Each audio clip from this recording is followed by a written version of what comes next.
Hello, I'm David Sheldon-Hicks. I'm co-founder at Territory Studio. We've been going for 8 years now. We're based in Clerkenwell in London.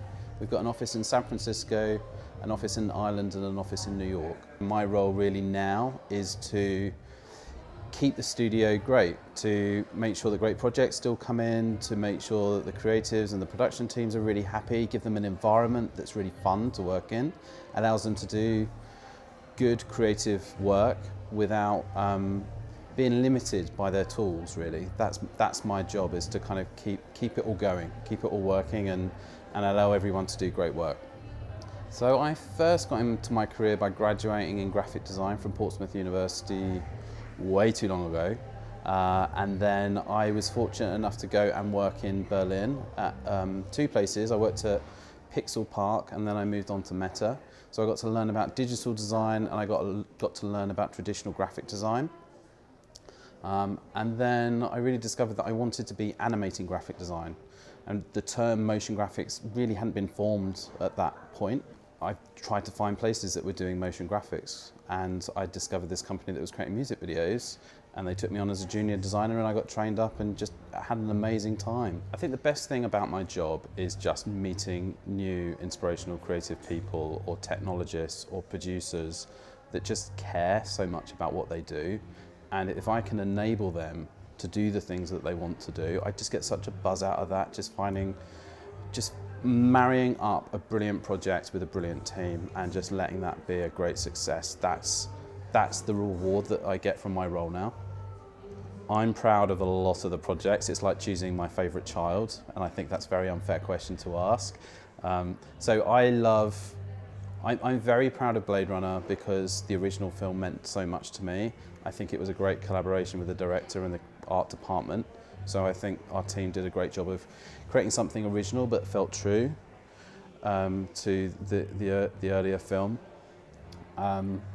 I'm also really proud of our recent work with Steven Spielberg on Ready Player One. I thought that the graphics that we created in that really aided the story. And we've done some beautiful work in terms of installation work. We recently completed a projection installation for a large opera that's touring Europe. And that's something so removed from film and so different in terms of its storytelling, but it's so expressive and a different way for our team to work. I was really proud to see that project go live.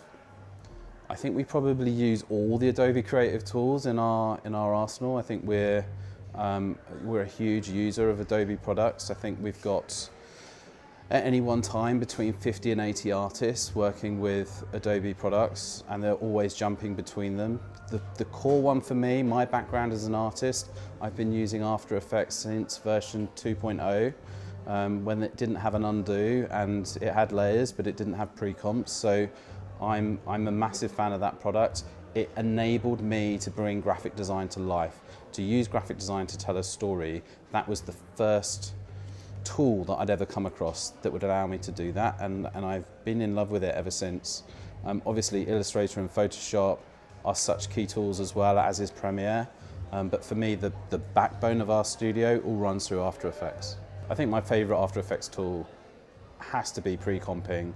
When that came through, and I know it seems so dated now, but that as a workflow was just groundbreaking. Before then, you had to do everything in multiple layers, and I think it's so easy to forget what such a big deal that was. But pre-comping, and also actually 2.5D, I'm really dating myself now, but 2.5D, when it came out for me, that was incredible. I could suddenly move around in 3D space, throw cameras around. So sorry, I'm not talking about new features, but it's sometimes easy to forget just all the innovation that goes into some of these products. I'm such a massive fan of technology anyway, and that was such a leap at the time. That was such a massive deal. It still has a resonance in the industry now. My advice to anyone wanting to enter into motion graphic design is to make sure that they're passionate about what they do. Don't send showreels out that show the work that you're currently doing. Really think about putting work on there that shows people what you want to be doing, and that might mean making a personal project, and I think you will get more value from that than putting out 10 projects that really say nothing about the direction that you want to be heading. So I self-edit as much as you can. Don't feel as though you need to put together a long show reel. It can be really short, but just make sure it's the best stuff you can do and the stuff that you're the most passionate about.